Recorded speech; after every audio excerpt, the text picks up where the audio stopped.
Welcome back to the Occult Rejects. Our guest tonight is someone who's become a favorite among researchers who love chasing forgotten threads through history.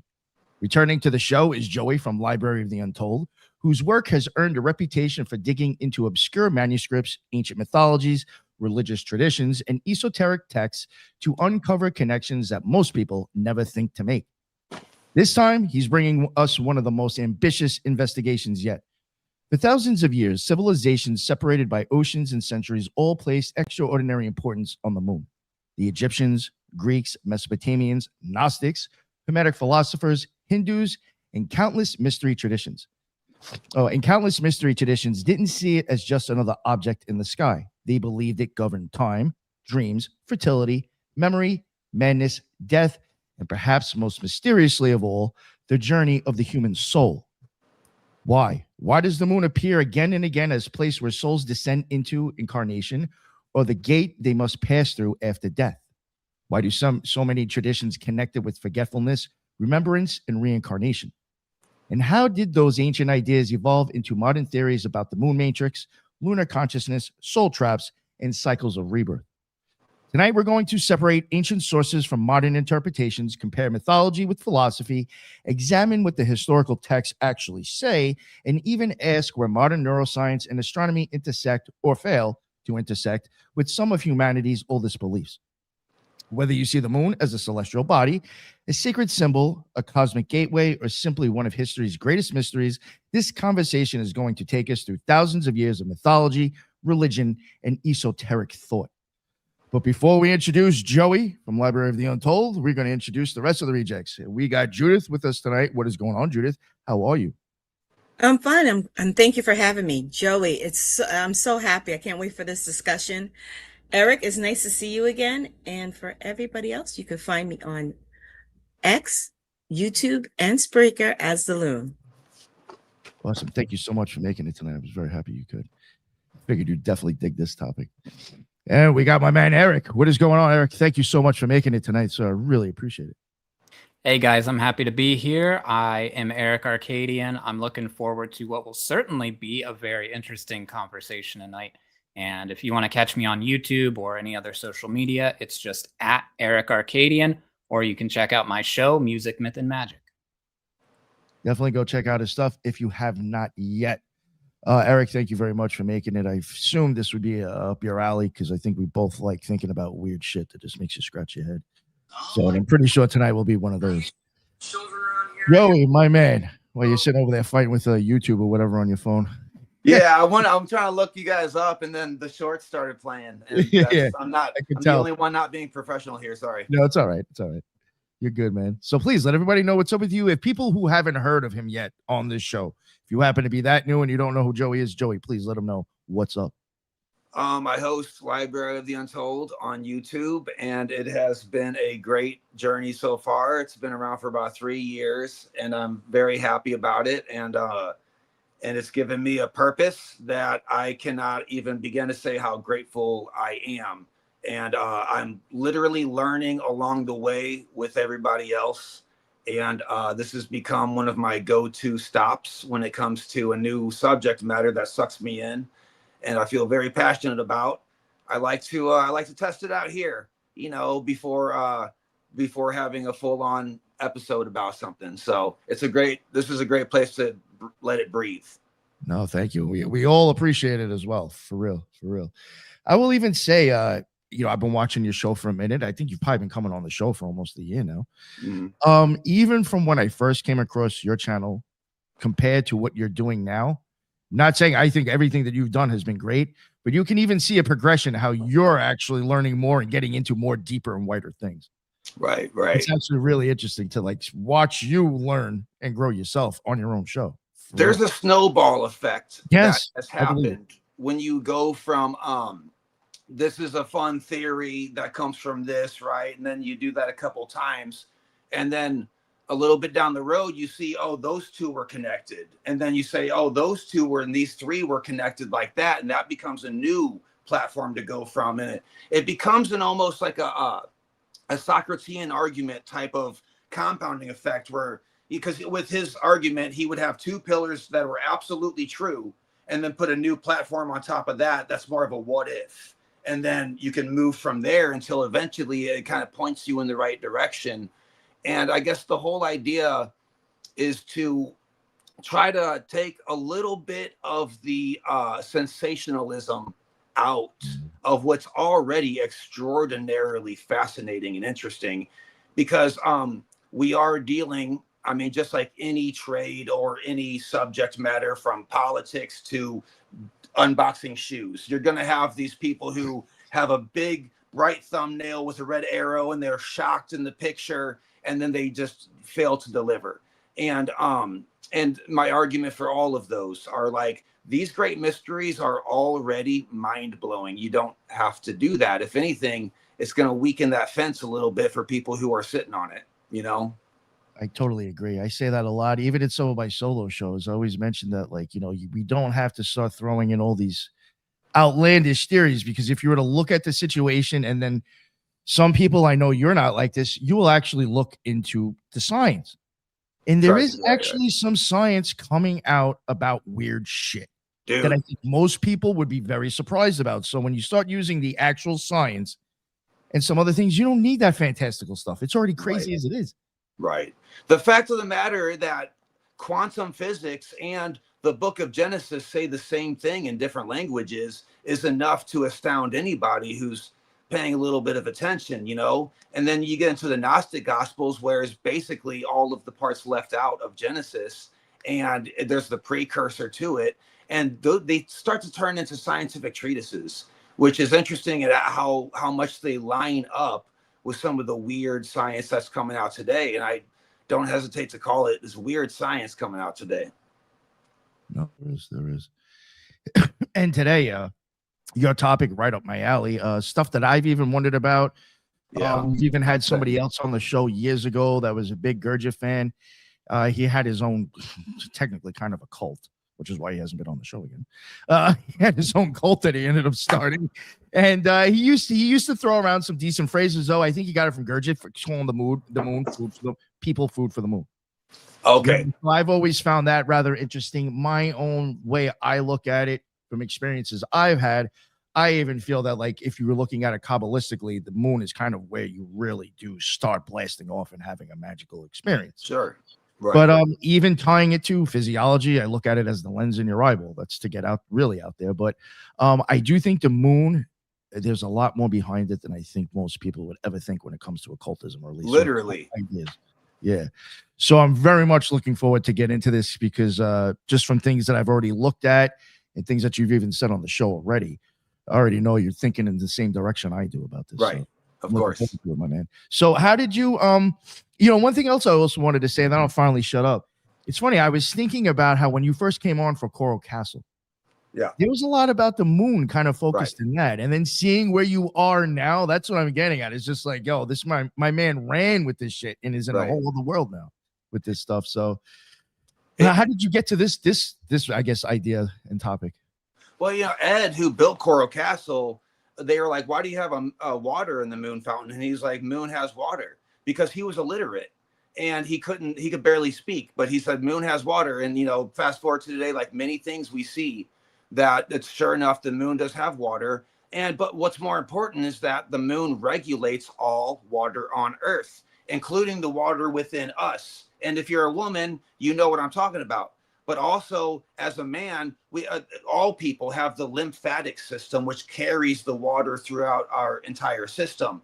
And our lymphatic system is regulated by the moon. So as fluid creatures that are 70% water and the other 15% is bad math, I assume that the moon has a lot to do with how we feel and what our purpose here is, because it is a cornerstone to all biology on Earth. So when you start to look at these weird moon anomalies about how, which I don't want to go and read, everyone already knows the it rings like a bell, the shallowness of it, the artificialness of it.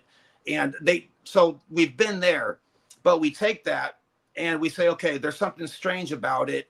And it's a catalyst of life on Earth, the very simplest of biology, that we start to paint a picture of, well, that's purpose. That seems more like purpose than it does an accident, you know.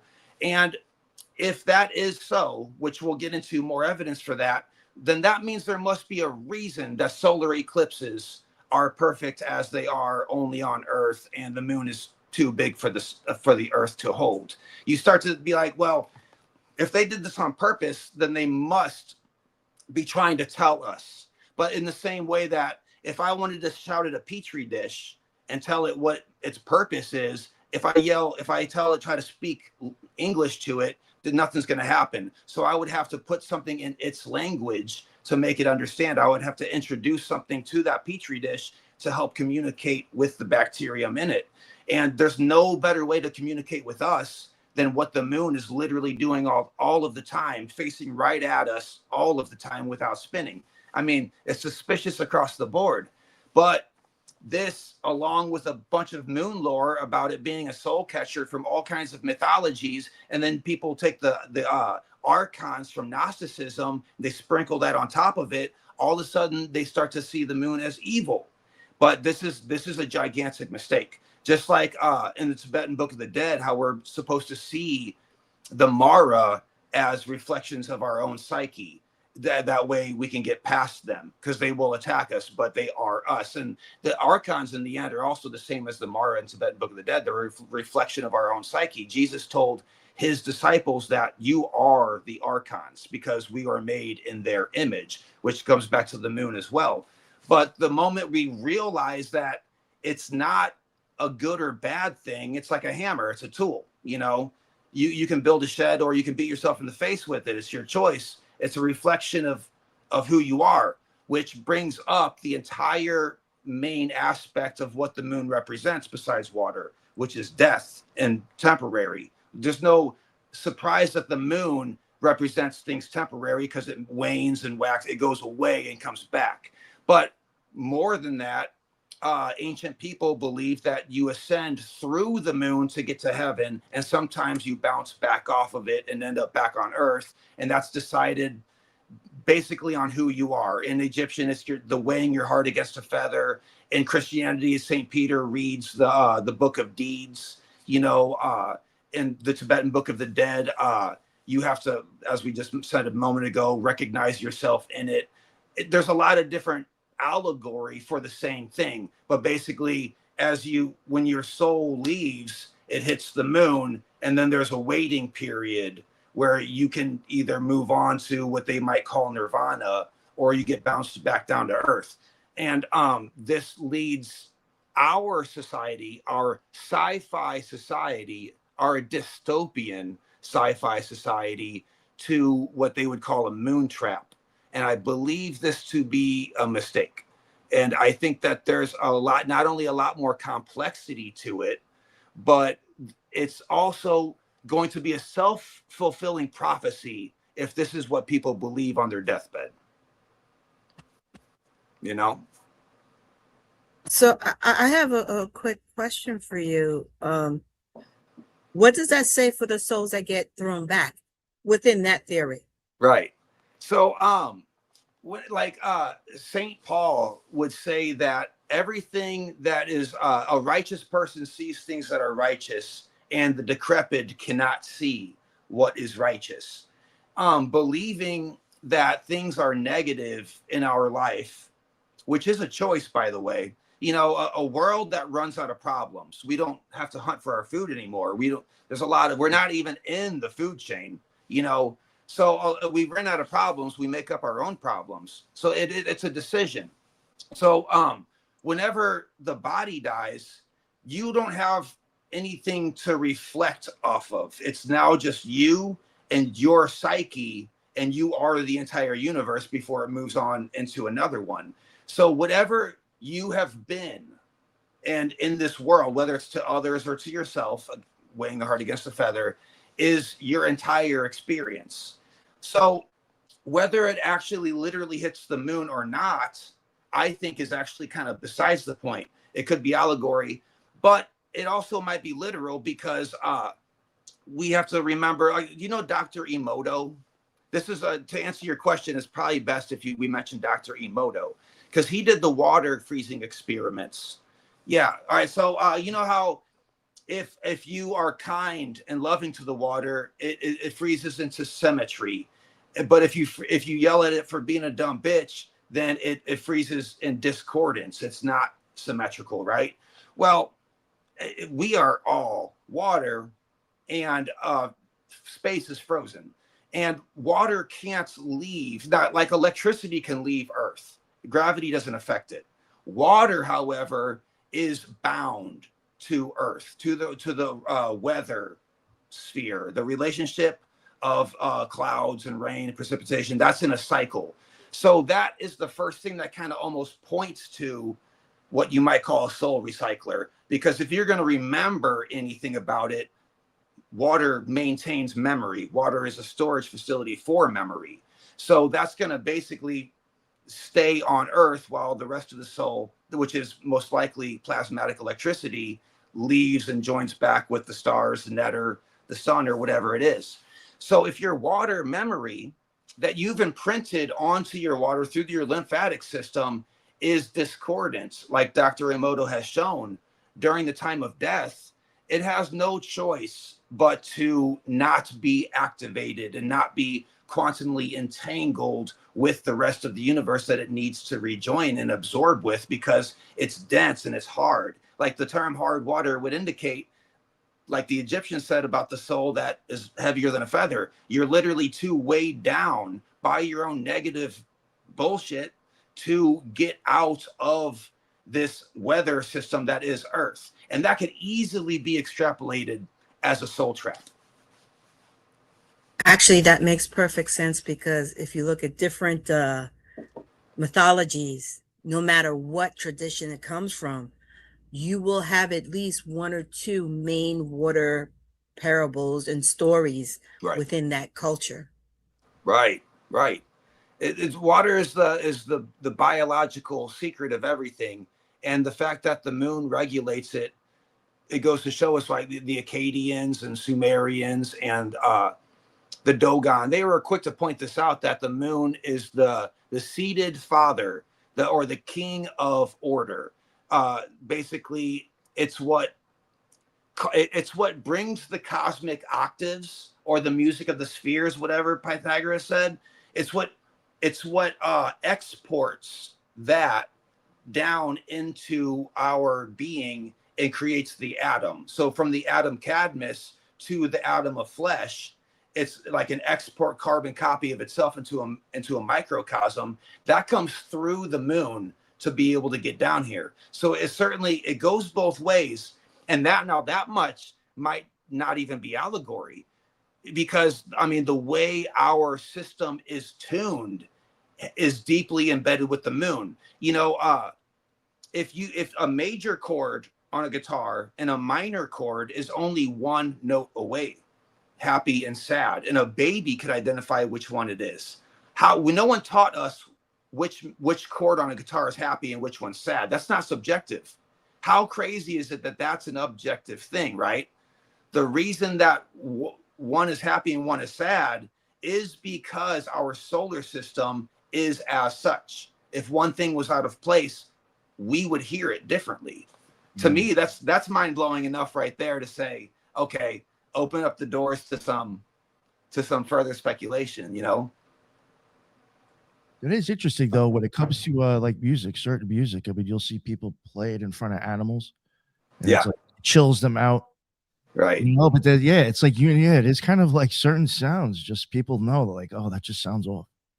Yeah, there's a tuning to it, you know, like our chakra system, each has a particular frequency, and that's a little bit of pseudoscience right there, but to get rid of any of the spamming from materialist science that we get nowadays, which is, I think, dying rather quickly, especially since it's been shown that Maxwell is the one who put all of our education into place. And guys like Richard Dawkins, we found in the files, are literally hired to kill God. Well, this is stuff that the materialist scientists might have not actually even believed this in the first place. Some of them did because they're followers, but the main big dogs were hired to kill God. That was their job, when actually we've seen that science is just talking about God the entire time, just with a different language. But the particular tones, man, if you put on 528 on speakers, your heart recognizes it and starts to slow down. That's not an accident, you know? And that's what the chakras are really all about. You know, people will be like, a surgeon can't pull a chakra out. A surgeon also can't pull an idea out of the head, or the voice out of a throat, or the ache out of a heart, or the feeling out of someone's gut. It's not the thing. It's what the thing does. That's what the chakra is. It's the role of that sensor. And each one has a color and a frequency, which is crazy, because then that's when you start to find out that color and sound are the same thing. The reason they're different to us is because we have two different organs for it. Yeah. We are separating sound and color. Otherwise, objectively, they're the same thing. So we are the factory that generates, reality. Which if we are projecting reality, as quantum physics seems to be indicating, which is what the many worlds theory is trying to cover up. It's ridiculous what they'll reach for to hide the fact that we project reality. That it does come down to the only thing being objective about our reality is the sun, moon, earth relationship. That's the only thing that's actually that we're bound to objectively, But can we be objective with that if they are, because they're causing our vibration to enact itself by manipulating the water. So Right. technically, it's not necessarily neutral. Right. That's difficult. I don't know. I went on this big detoxing of heavy metals and parasites thing very recently because of finding out what is in everything, the food, water, and air. And it's heartbreaking. We can only hope that the power of consciousness transcends whatever BS they're hitting us with, which actually, so like, check this out. All right, so I got, there's a book, there's a Coptic Gnostic book called On the Origin of the World. And it explains how there's like a curtain between the above pleroma and our world down here. And so Sophia, the archons, or the planets, so to speak, got with the moon and made the material vessel that is the human being. And their goal was to R-word it, because it resembled the Sophia, which is not, you're not going to find that in the Bible, but these archons were very sexual beings. And so when it woke up, it was without spirit. But it did have soul. It was conscious and aware of itself. But Sophia protected them from these archons, and by making herself a decoy, which was a fig tree, by the way, which really gets interesting. And so she imbued these human clay vessels with her own spark, with her wisdom, with her spirit, so to speak. And she made it clear to them that there's nothing that the archons can do that can taint that light. The way she put it was like, you can't hang anything on it. You can't, nothing can stick to this part of you. Your bodies, I mean, of which you came from clay, you're fucked. There's nothing we can do. They're going to get you. But turn the other cheek, which she didn't say that came later, I guess. But she made it clear. I wish I could read it exactly from here. But she made it clear that the light from her within the human vessel is completely untaintable to any of the archontic forces, which in here are called the authorities. If I happen to see it, I'll let you know, or you could even look it up. This is a quick Amazon buy that I'm surprised not everybody has it. I actually do, and I'm going to ask you, where in that book are you reading? Yep. Are you referencing? This one is called On the Origin of the World, which is, besides the tripartite tractate, easily the most interesting and scientific of these Gnostic Gospels. Who made that book? It's a compilation of different translators. Nice. So every translator got their own little page and their own little introduction and whatnot. And reading the introductions to each one is actually really interesting, because you can tell they weren't hired to extrapolate their own theories into it. But during the introduction, they're like, there's something new and unheard of, going on here. But there's nuggets in here that are beautiful. For example, Yaldabaoth, the famous demiurge, right, had to name his archons or whatever. And in the origin of the world, the way he names his archons is through baby talk. He's got them in his arms and he's making little gibberish baby noises to them. And then that comes to fruit and they become from that vibration of his baby talk. So it's like he is an ignorant, blind God, so to speak, but it makes it clear it's not necessarily his fault. Now, him not coming around and realizing that is his fault. But I'll read the baby talk part. The ruler created a second son and cooed to him. The child opened his eyes and said to his father, "Eh." So his father called him Eoe. The ruler created a third son and cooed out to him in love. The child opened his eyes and says to his father, "Eh." And his father called him Astaphaeus. I can't pronounce that one. Asbestos, maybe. These are the three sons of their father.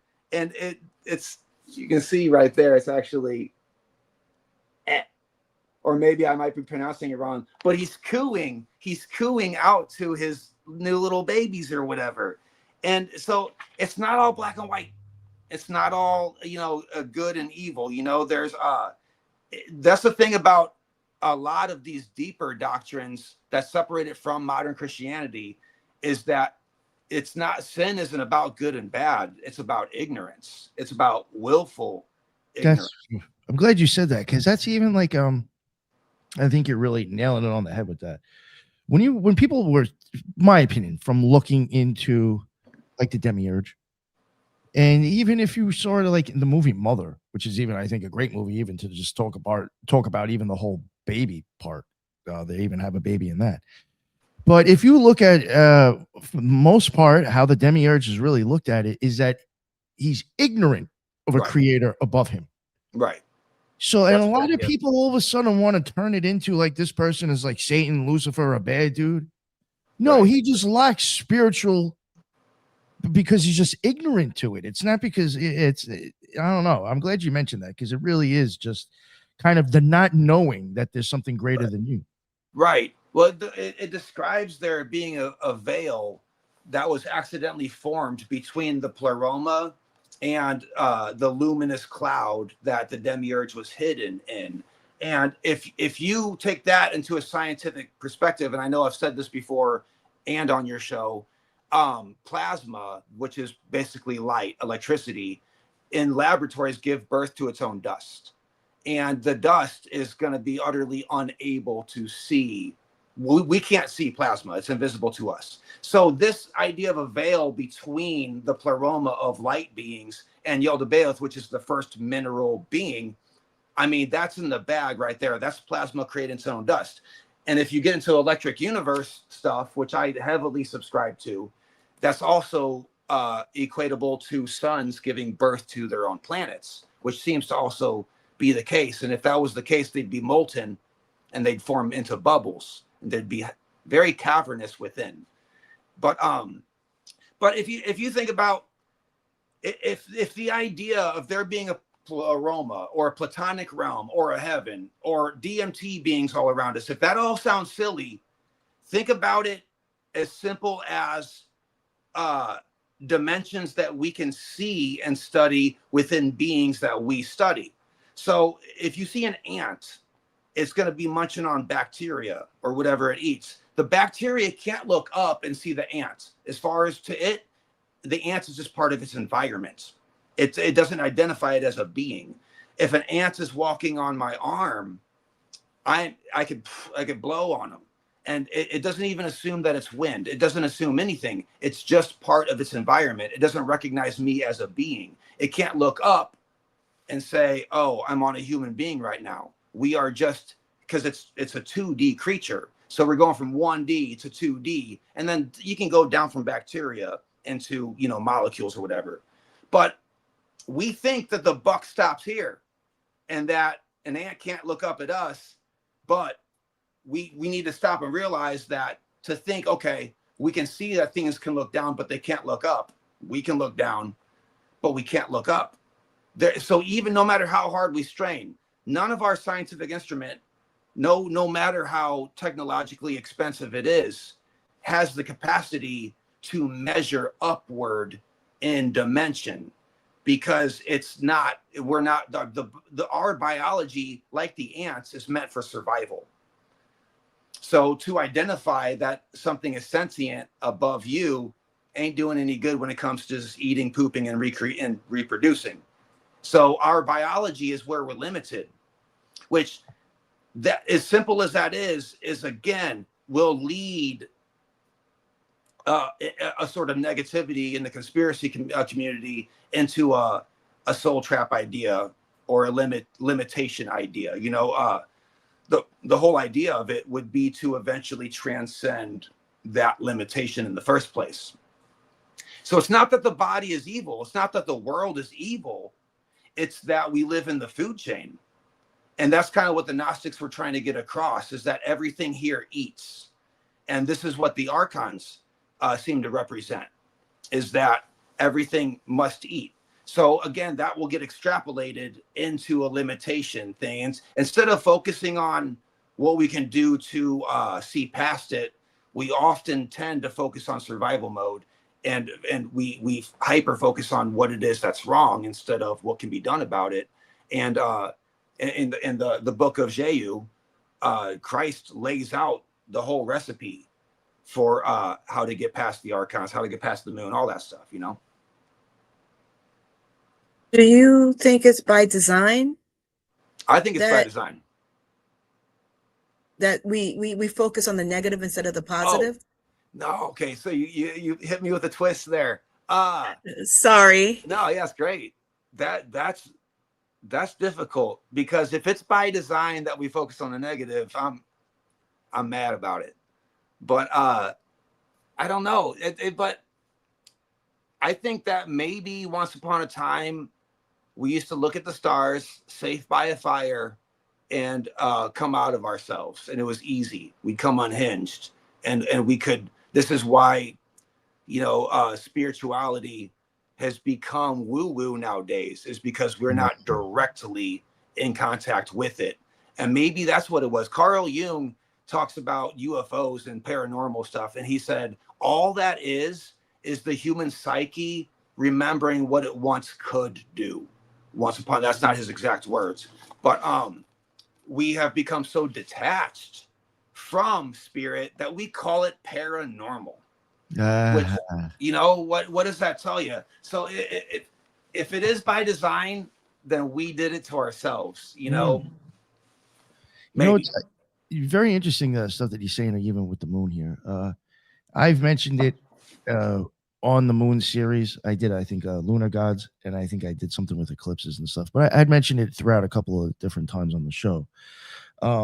If you were to go back just a few hundred years ago, where we didn't have all this artificial light, it was a completely different world. Right. I want to go back even farther, and this is what I had covered, like in the Lunar Male God series. You know, because a lot of, you know, I don't think people realize that there is a lot of male deities associated with it. It's just that they're a lot older, because at night it was used. If you had a full moon, that was like, oh, great, we can actually go out and see enough to go hunt. Yeah. We could go travel.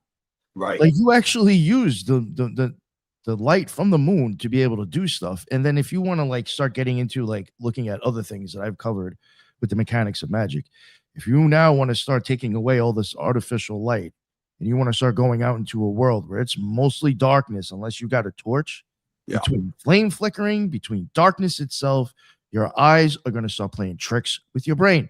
Right. You're just going to have a weird experience regardless at night. Right. I mean, if it gets dark enough, your body starts to wonder where it ends and you start having very weird effects. Right. Dude, I mean, it can get weird. I'm so glad you said that for two reasons. First of all, in Revelation, it says that a third of the stars would fall from the sky and we wouldn't be able to see them anymore because they fell to earth. A third of the stars fell to earth. Dude, zoom out and look at New York City. The stars are on the ground now. And we can't see but 2/3 of them anymore. And you can't make this shit up, That is actually interesting, because what if you were somebody who had an experience and kind of like saw maybe glimpses of the future and didn't know? Right. That Which is what St. John did. You would think that all those lights were the stars on the fucking ground, man. Right. And it looks like webs of galaxies.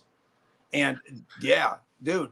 And so whenever St. John was given the vision of Revelation, which is what that means, is to reveal, it was made clear to him that he was going to see the whole thing. And which in Revelation Disjunct, I have a whole a segment on that or whatever. But ancient moon gods, dude, how crazy is it? So today the moon is feminine and the sun is masculine. Tell me how that makes sense. Twisted back in the day. You're right. So the sun gives birth to all life and is the bringer of all life. The moon is what regulates, a disciplinary figure that keeps cosmic order like a father does. How would that be opposite? It's not. The moon has always been masculine and the sun has always been feminine, and it was switched yesterday, dude. Pretty much in the Middle Ages by fat, white, dumb, sexually repressed men who saw the sun as superior. And it all points in that direction. For the same reason that Mary Magdalene was made a hooker is the same reason that they flipped the sun and the moon. And it's ignorant. I was going to say that earlier, but then we kind of got off of it. I do think that is kind of like, I think it might have been done on purpose. Yeah. When it comes to a lot of religions that I think all religions come from some kind of occult idea anyway. But I think I'll take, Catholicism, Christianity, it kind of lacks the feminine. And I think if you really a good occultist and you're really studying this shit, you need to look at both and you need to understand both, because I think they work together. So it's kind of a blind. And then when you get into magic or occultism, they fuck it all off at the moon. Yeah. They leave the whole male, and is that part of the blind of not understanding that? Right. Because it was, and I even, when I first came across it, is when I was like, kind of looking into eclipses, because I wanted to do a show on eclipses. Right. I don't remember exactly which tradition it was, but it was like one of those older ones where I realized the moon was actually the dude, right, and the sun was a female. And I think it was like the man was chasing the woman in the sky or some shit. Right. And I was like, wait, what? This is twisted. And then when I started looking into the moon shit, I was like, yo, it was actually totally reversed a long time ago. Right. Dude, my head exploded. Scientifically, just real quick, if you were to stick a woman inside of a room with like no fucking sunlight at all for like a month or two, she's not going to drop eggs either. Right, right. So, I mean, if you want to even look at childbirth, it's not going to happen unless you drop that egg that the fucking sun has to give you. It's interesting, dude. And that's the way it is. And whenever I first kind of had my little theory about the sun being Sophia, and the earth and the moon being the Saturn being the demiurgos, which is not my theory, by the way, but the sun being Sophia certainly is, as far as I can tell, was. I was like, in my head, like, I want to keep going down this road, but how can I go down if the sun is masculine? How can that be? And by the time I got into moon mythology, it was cleared up almost immediately, dude. You know how it is? To me, it's reflective. It reflects the light. That is a very male thing right there. Projection. That was the easiest way. Oh, I was just keeping it real. Even Kabbalistically, it would be, force, projective force. It's just, to me, the light reflecting off of the moon was an easy way for me to make a connection. Yeah.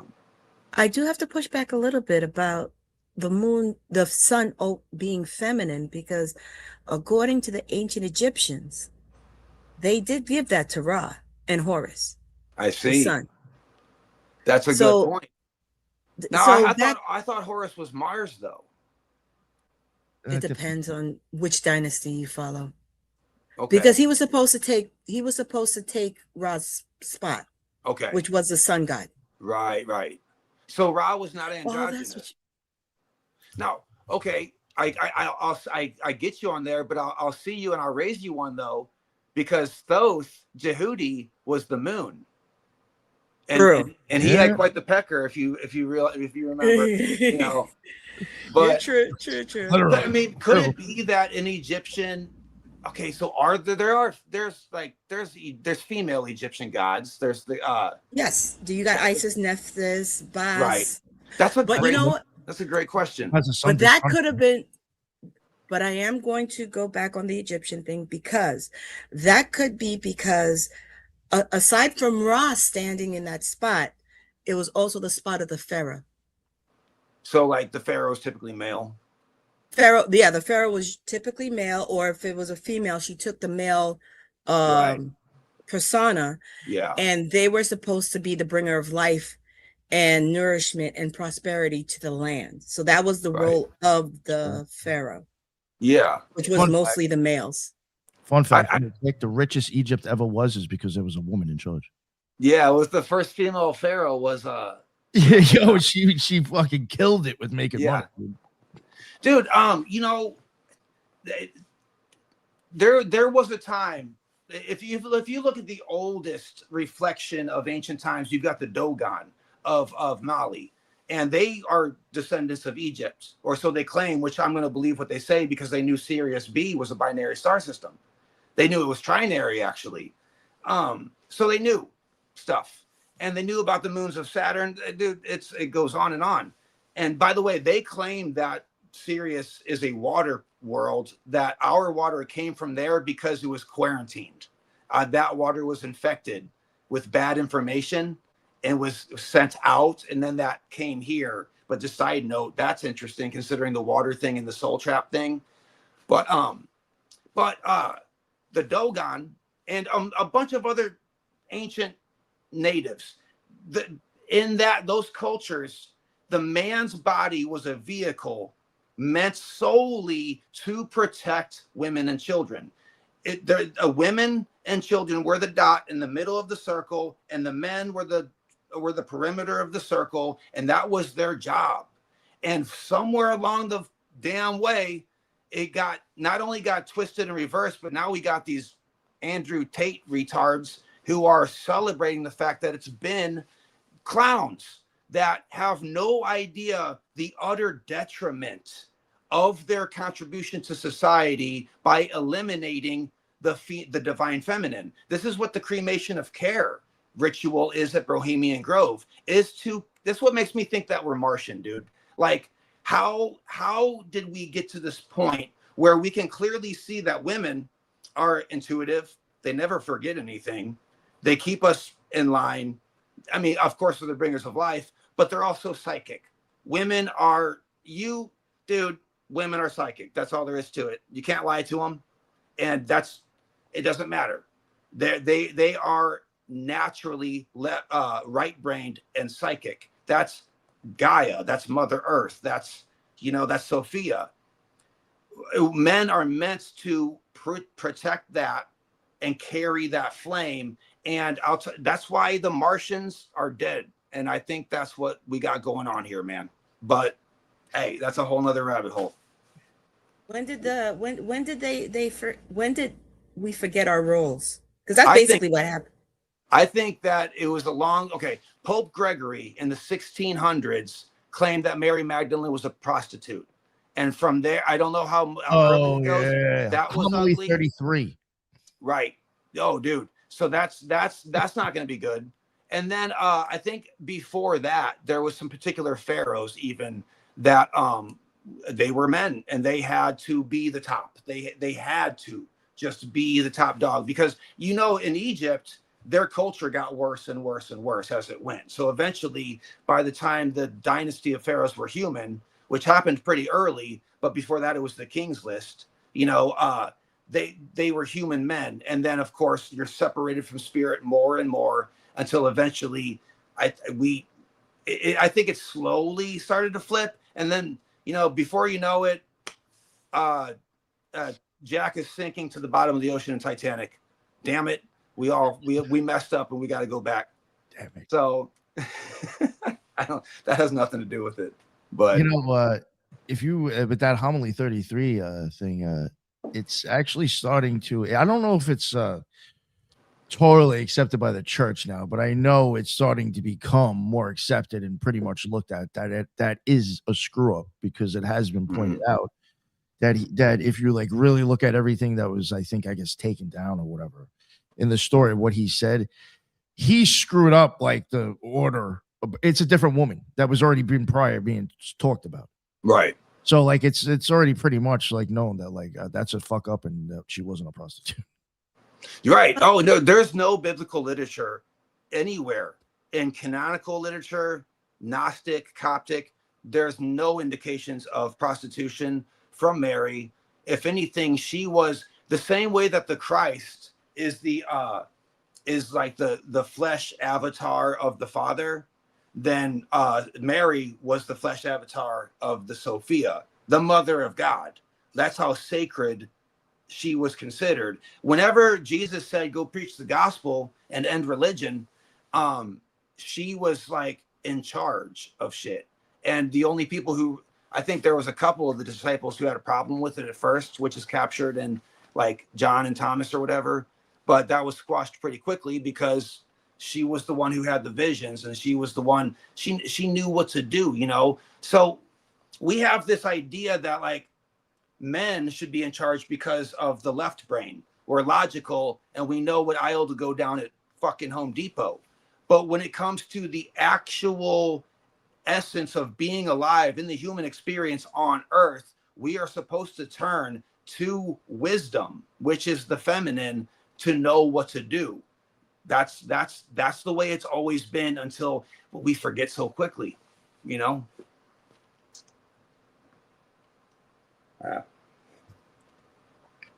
right, I got to circle back for a second, right? So we're talking about ancient Egyptian mythology. We do have the male aspect in the sun, obviously, but then we also have the goddess who wears the sun crown. So I believe that there is an aspect and a balancing force of each in everything. But then in modern occult studies, we do have like a really hard drive that the sun is masculine and the moon is feminine. So when that swap occurred from whatever ancient times where it was reversed, what effect do you think, first of all, do you think that was like an intentional obfuscation to get people farther away from the mysteries? And what effect do you think it has now on like our spirituality and our own connection to the divine and ascension, I guess would be the best way to put it.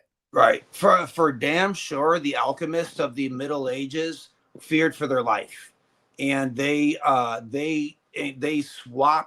often swapped things in their alchemical codices that were meant to be so utterly obvious opposite that other alchemists would know better. However, after so many resets, we will forget that and then be confused, which is really the idea of muddying the waters. The easiest way to censor something is not to say it isn't so. It's to add additional bullshit to it. That's what we see today with NASA stealing $10 billion a year from us because they invented flat earthers. And I hate saying that. I lose subscribers every time I say it. But the reason NASA can steal our money, and they don't go to space, they don't go to Mars. It's too expensive. They pocket the money. But every time it comes up, guess who's around the corner? Ruining it for everybody. So let me not get derailed there. But that is exactly what you're saying is what the alchemists would do to stay protected from authority, is swap certain things. And so that much is on purpose. With the alchemists, it was to not die. So you almost can't blame them. They didn't know that their recipes were going to be preserved and studied by Jung all these years later. That was meant for those guys. That was for them. It'd be like us predicting 1,000 years from now someone's going to study this talk. You know, it doesn't really occur to us that could be so. But now, with it being done on purpose, today I think certainly it's done on purpose. If you go to Barnes and Noble and you go to the back, to the bottom shelf, you're going to see Graham Hancock's Fingerprints of the Gods right next to a book about Wicca. There's absolutely no mistake. Now, I'm not saying the people who work at Barnes and Noble are doing that. That's not what I'm saying. There's always this triangular code. It's like the people who report the news are not evil. They're just given a script. They literally might not even know better. Some of them do. But there's a reason that you will get the most watered down book about crystals. And no, crystals are legit. That's not what I'm saying. But the version of it we get, okay, here we go. Astrology. Astrology is damn real. Get your birth chart done. That is locked in. There are things I was astonished. So I came to realize that the planets, the way they are at your time of birth, export a carbon copy of themselves, and that becomes you, and you share those characteristics. What's the first thing you ever heard, though, when it came to astrology? It was a horoscope. The first thing you ever got was a horoscope saying, do you wake up tired? Are you cranky when you're hungry? And so again, you don't tell people, censor it by saying, don't look at it. You add bullshit. You add layers of bullshit until it no longer bears any weight. So if you go to Barnes and Noble now, you got Chris Dunn, who's a machinist who knows what he's doing. And then he's right next to fucking Billy Carson or David Wilcock. And then you muddy the waters like that. Nick, don't even laugh like that. Stop it. But yeah, all right. But I believe because I texted Billy Carson yesterday to see if he'd come on the show. Have him on. Ask him some. I don't care. He's not going to come on. He answered me and said, "Yeah," but I know he's not going to come on. He's already told me yes 3 times. He's a. Nah, I don't. I'm going to keep it real. It's just for his fucking name, honestly. No, I get it. I understand that, and I think a lot of shit that he's covered when it comes to the occult, it's like just stop. There's Which is a lot really of people weird. fun. Just really weird because he is a Knights Templar, and all of his buddies are huge into that. Gnosticism that I know he was friends with, that I've seen at places. He's friends with these people. They're very big into the occult, and it seems like where did he lose it? I don't know. I don't agree with a lot of his occultism. I can become an astrophysicist if I pay the $5,000 fee and pass the written test. You know, I mean, I don't know, but I don't know. I see it everywhere. I've seen people ask me if Jason Giorgiani, when are you going to have Jason Giorgiani on the show? Right, all this shit. Dude, he's a menace. That is a bad person, and I can't I know I'm supposed to be this like neutral guy, not talk smack or whatever. When I see it, it's my duty to say so, dude. But so I got Giorgiani's books down here. I mowed through them. He is a clown and a parasite, dude. He's a Satanist and he's goofy. It's I don't know who this guy is. I've heard. All right, so I think the audience might he might say this or whatever. He waxes poetically about Satan and how all bequeathed he is to be the son of whatever, and people eat it up. And he's the first one to tell people that the moon is a soul trap. And you'll notice something on podcasts. He tells these big paranormal wild stories from guys who are dead, and he adds all. I've read Ingo Swann. I read, Carl Jung, Joseph Campbell. Who's the other guy he quotes all the time? John Mack. All these guys are dead, and he goes on the podcast and just swings their shit in whichever way is going to get the most views and be the most spectacular. But the fact of the matter is, he gets away with it because he's mean. He's a jerk, and that makes it seem like he knows what he's talking about. And it drives me nuts whenever people hit me up. They're like, "Oh, you got to have Giorgiani on. He's seen a UFO." And it's like, it's bait. It's bait. and he's reeling you into Satanism. Oh, very Rants interesting. I over. have no idea who this character is. Yeah, have him on. No. Have him and Billy on at the same time. Yo, I met him in life, real life, a couple of times. Billy Carson. Yeah. Well, Yeah. No, I'm I'm just a saying. hater. The only reason why I even spoke to him and asked him to come on the show is I met him in person. Yeah. All right, continue. I think that another thing that is interesting about the moon, the whole moon matrix idea that actually does lend some credence to it, is the Kordylewski clouds that were. Are you familiar with those at all? No. So, you know how self-organizing dusty plasmas in a laboratory they show signs of sentience. So they eat electricity. They organize into various shapes like helical structures, toruses, but most importantly, they misbehave. If you have ever wondered why the military has not weaponized plasma, it's very simply because they can't. It doesn't cooperate, and it'll actually leave. Sometimes when they're in a clean environment and they have to do a certain experiment, plasma will poop out its own little grain of dust from nothing and ruin the whole experiment because it's in a clean room. There's all ball lightning will shoot off at right angles and go into an airplane, go through brick walls. Plasma does not give a fuck about what we're doing. And also most importantly, UAPs. That is the plasma orbs that we're seeing that shoot down the drones and stuff. They're sentient. They're alive. They cause crop circles, but well, that's for a different time. But these balls of light are alive. The Rosicrucians called them archangels. Said that the bigger they are, the more powerful they are. They say that they are the Elohim, spirits of the sun. They break off of the sun. They come to Earth to snoop around, and they, for the love of God, can't figure out why. But Manly P. Hall goes on about it.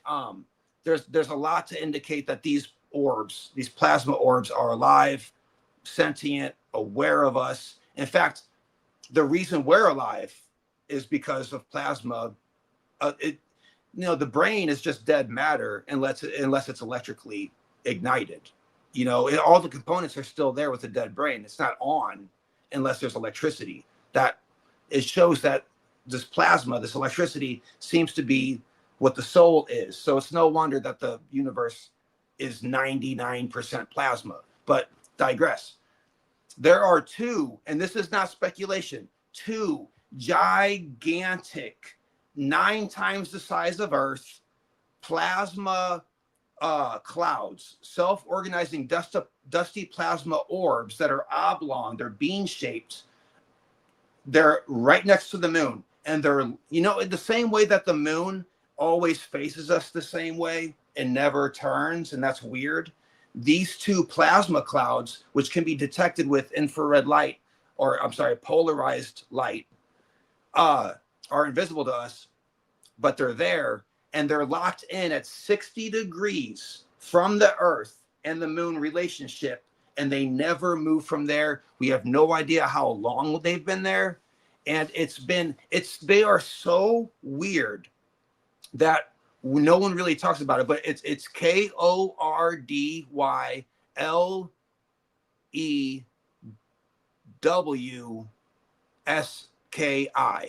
They call it Kordylewski because they don't have W's in Russian, and that's where they whatever. But they show signs that kind of material, plasma, which is just ionized protons without. So what plasma is there's no atoms. So in order for something to become hard and have weight, and a proton and a neutron meet together, an electron locks it in, and then a ratio of light to magnetism that is 1/137 specifically meets it at the intersection of observation, and then boom, locks in. You can't just have a whole bunch of subatomic particles clumped together, all of a sudden it's matter. No amount of subatomic particles becomes hard material unless that recipe comes into place. That's not speculation. That's what they're looking at. And so what plasma is essentially dense lots of material, not material, but energy, superpositions, protons, loose. They're not bound, and it's essentially invisible to us, but it's there. And these Kordylewski clouds are locked into the moon, and nobody knows why. As far as we know, as Robert Temple has in the New Science of Heaven, Robert Temple talks about, they've probably been recording Earth since the very beginning of everything, and that's why they're locked into the moon. Where this gets creepy is when you look into the ancient texts that seem to talk about it. So in the Gnostics, for example, they talk about Metatron and his brother hanging out on either side of the moon. And they are balls of light that can manifest and come visit us as angels of light. In Egyptian mythology, the moon is carried by a canoe, but no one really tells you why. It's because the canoe represented the fact that there was the essence of moisture where the moon was inhabited. And that there were, now, and it shares this part of Judaism. In Judaism, you have what's called the two powers of heaven, and they reside on the brink of the celestial realm. Basically, that veil that you would see in Gnosticism, veil, that, where they say outside of the orbit of Saturn, the demiurgos is chaos, the pleroma, whatever it is. There's the seven heavens. There's layers, orbits of the planets, so to speak. It's not necessarily a boundary as much as it is it's not like a physical container of location. It's a superposition. So it's not like distance and space. It's more of a like in a data center or a video game. It'd be like positions of information. Nevertheless, they didn't say that part. But in Judaism, the two powers of heaven are on the threshold of between our material world and the heavens, which is what most likely the moon represents throughout all of it, is that threshold of leaving the material world, so to speak, and then it gets less dense as you go, or more dense if you're spirit, so to speak. There's a bunch of them that refer to these two brothers that are locked in on either side, sometimes specifically on either side of the moon. How we're not talking about this is like blowing my mind. I know we're talking about it, but the Kordylewski clouds are important, and I have this wild, unhinged speculation, kind of gut feeling thing that, okay, if an ascended master, a Zen master, was to find nirvana and bring it down to earth, and then that's contagious, morphic resonance, right? Now it's like a match. It's going to catch to all the other creatures, right? If you are an archonic force like a demiurge, and you want that to be regulated, you don't want that to happen again, because not only is it a threat to you, but it's a cosmic catastrophe for the material world, which is meant to be alchemized into spirit. You would not want the soul, the water memory of Lao Tzu or Zheng Si or Jack Black, these ascended masters. You wouldn't want them to be contagious to humanity. And if they die, their memory, which is stored in water, would circulate back into the earth realm whenever their plasmatic soul goes back to the sun. If you wanted to isolate that, you would require, right outside of the earth boundary, a data center, a moisture collecting plasmatic base where they can store the ascended master's memory as to not be contagious to the rest of humanity. That way you can keep on munching on them, if you know what I'm saying. I know that's the part where it gets a little negative, but it's worth speculation. But that almost looks like it feeds into, we were talking about this before we came on the theory of the earth being a prison. Yeah, right. It's dangerously close to the prison planet thing. And so there's this guy, Eric P. Anthony, and he wrote this book called Nous Solis. And I'm in the middle of it right now. Passages in spiritual alchemy. Here's a picture of him right there, whatever. he's just like us. He's an architect. He has a day job. For whatever reason, the books aren't catching on because, as you know, the more truthy you are, you know. But he gets out there. But I think he's backed up. Nevertheless, his idea of the prison planet is not what these guys are talking about, the Georgianis and the Reddit and whatnot. He talks about the Earth Monad Project.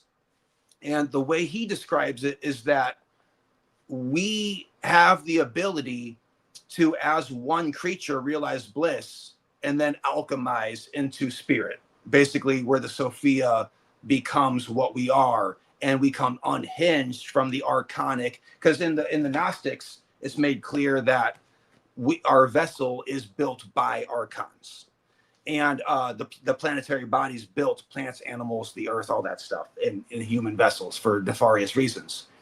But we are able to come unhinged from that. Or we can realize what's called, I think it's called like Christ consciousness, or like mortal physical immortality, which is where the alchemist would come into this conversation and say that you can imbue dead matter, lead into gold, into spirit, or lead into gold, so to speak. And you can basically, the idea of Christ is right in the middle between Satan and Lucifer, where Lucifer is all spirit, Satan is all material. And people tend to get that one way or the other. But Christ being in the middle was saying, don't go all spirit, don't go all woo-woo, and also don't go all earthly. That's, you know, but when you find the center, the yin and yang in the middle there, the male and female, you find this like this inner gold, the sun, the Elohim, so to speak, within. And all of these various cosmic beings, whatever you want to call them, he runs on the list of the book too. But let's just, for example, say Mara or archons. They are not only threatened by that, but it's not a jealousy thing. In the Gnostic Gospels, they call it envy. But the word is loose into English as envy. It's a concern. It's an anxiety to the archons. Because if we realize physical immortality, it's a win for everybody. But if we don't, this is where it gets weird. Our technology, our knowledge, our illusion, our progress, our going forth will accelerate past what our spirit's capable of regulating. And we become all male. So our technology, let's say, for example, AI. We don't have enough wisdom and female spirit and right brain to know what to do with AI. So now they're using it for surveillance. It's a fucking catastrophe. This was literally the concern of these cosmic beings, that our technological prowess, our knowledge would accelerate faster than our wisdom would. And if we can do both simultaneously, everything's all good. But if we forget spirit and advance technologically, apparently it's got a ripple effect throughout the cosmos, and it eats everything alive, like a cancer, like a parasite, so to speak, which would literally be a parasite if you look at what our so-called elite class is. I mean, look what politicians and tech companies are. They can't exist on their own. They're parasites. They can't exist unless we let them feed off of us. So is that a soul trap? I don't think so, but it's real easy to see it that way. Digress. Did that book that you just mentioned, that guy mentioned Plotinus at all in it? Dude, I haven't got there yet. I've had him on the show. I'll hook you up. Have him on the show, dude. He is more of a Dr. Justin Sledge than he is of my type of guy when it comes to this stuff. But for the same reason, he'd be perfect to come on your show. He's a little bit more wild than Justin, but if you love Justin, and we do, you'll love Eric Anthony. It's great. Yeah, no. I would assume because Noose, Nous, however you want to pronounce it. Right. That's part of the Plotinus came up with that in the examination. So Okay. Then he certainly does. I'm assuming he must be a Neoplatonist or a Platonist at least. Right. Yeah. It makes sense. He extrapolates from everything and then kind of makes his own mythology from that. He borrows from a little bit of everything, which is that's my kind of tinfoil hat right there, is where you don't have one particular game, you know. Mm-hmm. No, I get that. I think that's what got me involved in like the type of magic I was into. Right. Especially like so get on the 777 book. Get Eric Anthony on. Get Cassie Fox on, dude. Yeah. I already hit her up to book her. Yeah, I'm just waiting for her to. She is going to be the next voice when it comes to Enoch and Nephilim. That's her. Get ready to hear her name. That was an impressive video she sent me. Dude, she's on it, bro. So she's digging up Greek and whatever Coptic records and stuff like that, and looking at each word and comparing it to the translations and finding out, dude, one of the biggest examples, and I hate to be a spoiler here, but you know how the Nephilim were born because fallen angels or watchers impregnated human women. And you're like, well, I thought they were the good guys. I thought they were, right? It was archons. And dude, the waters were muddied during the translations. Either that or the archons lied and said that they were watchers, which would be easy to do to humans. You can lie to a dog, you know? And so dude, she's on to something, because the shit that she's bringing up in Enoch clarifies a lot of holes in the story that we've had so far that make it weird in the first place. All of a sudden it starts to lock in. Yeah, I was impressed with the thing that she made and everything. It was like, damn. Yep. Yeah, nice. Yeah, that was some deep shit you just said too. I never. Can I add a couple more things to it? Yeah, please. All right. Which I'm open. Please interrupt me, by the way. That's I tend to rant. But so in the book Edidorpa, which is about Hollow Earth, which I'm all about it. There's a scientist in Edidorpa who is driven crazy about the existence of gravitation. He has no idea what gravitation is. It's an old book before we had quantum physics, any of this, right? And a lot of our scientific mainstays of today came from this book, even though they won't admit it. But it was a very advanced science. People wrote letters to the author like, how did you know this? And speak it as such, whatever. Fast forward to today. Take a theory of everything. Everybody's got their own scientific like theory of everything, trying to make it all fit into one equation, yada yada. When you have relativity, everything, special relativity, any kind of relativity, everything works. The math works all the way around it except for gravity. The Hadron Collider, the Higgs boson, they can detect the God particle. They can detect electromagnetic shapes. They can hear voices come, whatever.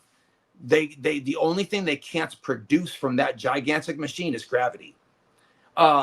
Quantum physics, it's the closest we've come to having a theory for why anything at all, except gravity. You can't do it. Gravity won't fit into anything. It gets really weird if you run all of those models and take out the idea of reality being 3D and apply it to reality being two-dimensional. You don't need gravity anymore, and everything works. You think I'm making it up? Look that shit up. They don't talk about it. It's fucking crazy, dude. So now apply that to the moon thing. It seems as if we might be projected on, like there is a, say, Brahma, a dreamer, projecting onto a screen reality as we know it, or the surface of a black hole, which could be the same thing. It's really interesting. I've thought like to an extent that, like I even said before, that it's reflective. Yeah. I've often wonder like if it is kind of projecting something. And the double slit experiment shows that we tend to project reality. Again, they cover that up with the many worlds theory. But well, if the moon's projecting something and we observe it, then that would make it real. Yeah, dude. Yeah, there's something to it. It's there's something strange, and the more you break it down, it seems that goes back to the you can see down but you can't see up thing. You know, yeah, if you're looking at a movie in the movie theater, very rarely would you turn around and see where it's where it's coming from, especially if you're on the screen. And I think that might be what Jesus Christ was teaching all along, is how to break the fourth wall and look off of the screen, because the more science pours in, it shows that we are in a two-dimensional reality, which can be kind of heartbreaking. But so what if, like in Enoch, it shows that we were created, not I hate the word experiment, but as a project, as a sort of like to see, not to see what would happen, but in order to grow, right? Like in the book of Job, God, the good guy, tortures Job, and so the idea there is that he wants to experience suffering because he can't experience suffering, therefore he can't be whole.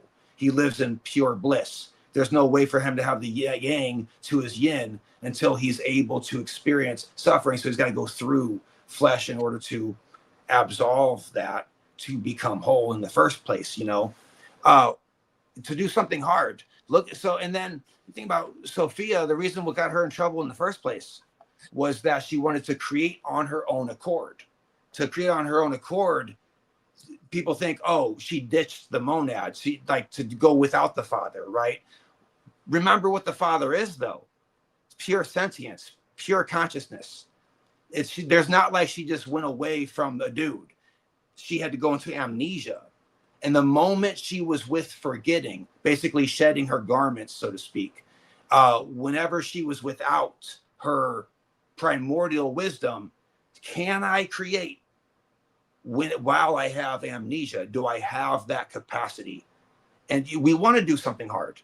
If anyone who's ever played a video game or watched a very difficult movie is because we want to, we go mountain climbing or whatever, is because we want to do something hard. That's the whole idea to it. There's no reason. I mean, experience, bliss, is nice, but it's boring. Utopia is boring. So we're always trying to push our own capacity to see what we can handle. That's what this entire damn thing seems to be coming down to. And so if anything, let's say it is a moon matrix. Let's say it is a soul recycler. Let's say it's a prison planet, all that stuff, right? Just hypothetically, sure, that's what it all points to, right? Take a step back and you find out in the long game, it's because we signed up for it. We were doing it on purpose to do something hard. Well, then you have a little bit of perspective there and you can kind of breathe, But that's the idea, is the amnesia, is if we realized certainly that is the case, it spoils the experiment. It spoils the purpose of it being hard in the first place. A lot of this stuff you just said, even down to the amnesia with a different character. I don't know. Are you a David Lynch fan? Yes. At all? I think Twin Peaks season 3 and part of season 2 totally covered a lot of the stuff you said. Like even when he season 3, when it shows the fireman like floating above in the air, and there's like the silver screen. I didn't see and it. then they got the curtains that you have to open up, kind of like the veil. Then you got the silver screen. You got something projecting onto that. And then after like the guy's done floating around, some golden orb comes out. And then like it goes into this thing that looks like it would be if you were in an outer space and looking down, and then it drops like this jewel down to earth. But like a lot of the stuff you just said right there was like a really, I think, like redone in season 3 of Twin Peaks. Dude, I didn't know there was a 3, and I knew about Yeah, 2, but I didn't fucking see weird. season 2. I need to check that out. Yeah, there's a lady who gets amnesia. Really? Yeah, redhead that has a black has a patch over her eye too, a black patch over her eye. Yeah, she Awesome. gets amnesia at one point. Yeah. I think How many Lynch was on seasons? something. What's up? How many seasons it had? 3 seasons. I have not seen that show since it first came out. Yes, I'm dating myself, Yeah. and I have to go back and watch it again. Dude, yeah, I think Lynch was on to something, man. And not to get too tinfoil hat on you, but Oh no, he was admitted to be into that shit. yeah, maybe he was protecting us from something, because when he died is when they started rolling out data centers and some other unmentionables that I don't even want to bring up. But yeah, we went downhill after Lynch. When did he pass? I didn't even know he passed. When did he Yeah. pass? About 2 years ago. Yeah, I think so. Yeah. Oh, recent. Yeah. No, actually, the data center's been coming out. Okay, the data centers have been rolling out on the low. Well, not so much on the low, but it has been coming out Right. ever since before I was born. Really? See, Yeah, that's one of those too. It's always secretive until they can't hide it. they weren't secretive. See, this is the thing. You hide Yeah. things in plain sight. Right. They weren't secretive of it. We've had at least, I think, 2 in New York City, in Manhattan, before I was born, before they finished the first original Twin Towers. Really? Yes, it was like in the 50s, 60s. Yeah. That was built. That's interesting, because that was way before AI. And as far as I know, unless AI was being worked on before that, maybe. But remember, the data centers also held, remember, at that time, what was the size of a computer? I guess like a house, right? It was bigger than a house. Right. The mainframe alone. This has been around. They've just been fine-tuning it while we were distracted. Right. As per usual. Right. Yo, you know what's really interesting? Fuck, I already forgot the name of the movie. The kid from Ferris Bueller's Day Off. He was in some movie. Yeah. Yo, that shit was almost kind of like dealing with AI back then. If you think about it, like the way he was like playing war games. Okay. Think about that. And how long ago was that? And that was basically, you know, the world was going to start nuclear war over fucking AI playing. Yeah. Video games. Technically, AI, they've been talking about AI before then. And you skipped an epic movie before War Games came out. Odyssey. Odyssey. With the one with the it's a famous one. I may have gotten the name wrong. It's the one with the blinking light and the 2001: A Space Odyssey. yes. Oh That's a hot yeah, one. how? That's AI. It is AI. He fucks them all over. He starts killing them off. Yeah, dude. I forgot all. He's about dropping that. in everything on everybody. Dude, that's the most haunting shit. He's like, "Sorry, Dave." Oh, Yo, he's pulling no. this shit out. He's like, I'm feeling. I could feel it. Like he actually feels he said he could feel himself losing his mind. The AI says that. I can feel it. Dude. He's pulling out his memory chips. A couple of these movie makers, man, they dropped a couple hints. You see the Truman Show, right? That's Yeah. the shows that you're mentioning, they're epic, but they're scary on such a level it's not even horror. It's like a mental scare Oh, that yeah. you're like, I would never be able to function in that environment. Right. It gives you nightmares, but it's a nightmares that you won't admit to. I'll admit to it, but no one will admit to it. Yeah. That is so frightening about Red Book, Carl Jung's Red Book, is that it's not belligerently a horror, but the horror is within you, with things that you've been hiding from yourself that you don't realize that were scary. It's kind of like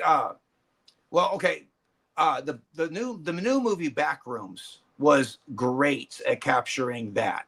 But I didn't see it. That's brand new, but I recommend it. And the guy who made it was a kid, so I'm all about it. He broke through, and the gatekeepers of Hollywood. That's a whole nother story, but it's awesome.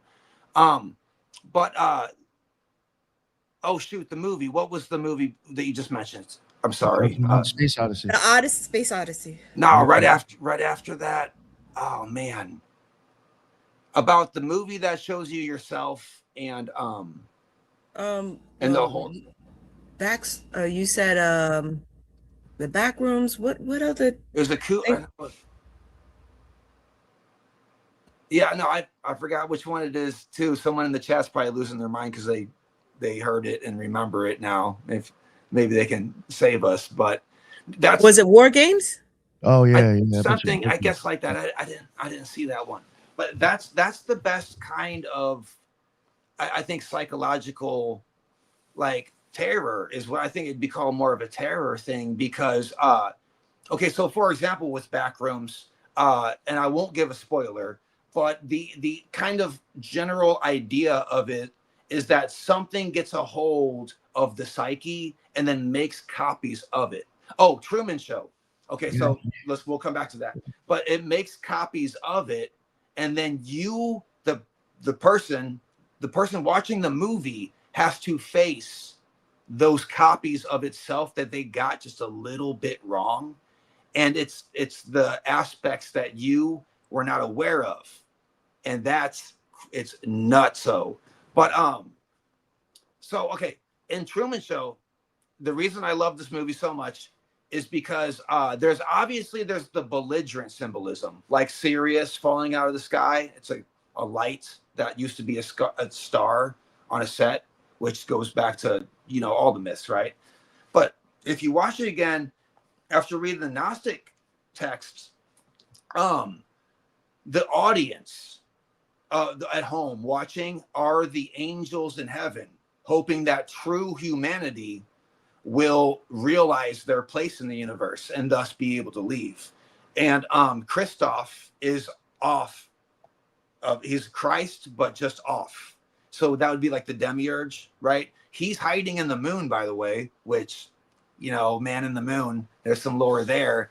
And the actors on set make a perfect allegory for archons, because the actors on set, they're not evil, they're not mean, but they're feeding. The reason they're paid, the reason they get a paycheck and can eat, is because Truman exists and is oblivious to them. It's the most perfect Gnostic allegory, and they made it into a comedy, dude. Just perfect. Oh, the woman who wakes up Truman from his slumber is named Sylvia, and Sophia. Dude, whoever wrote that movie they were on it before everybody else was. They were a magician and they were just hiding it. Wait, do you think that was intentional or accidental symbolism? I think the Carl Jung in me would say that there's archetypes there that accidentally keep reoccurring, like the hero's journey in Star Wars, Ferris Bueller, all, and so we are going to continue to the Prometheus figure that wakes up, gives the gift of whatever knowledge.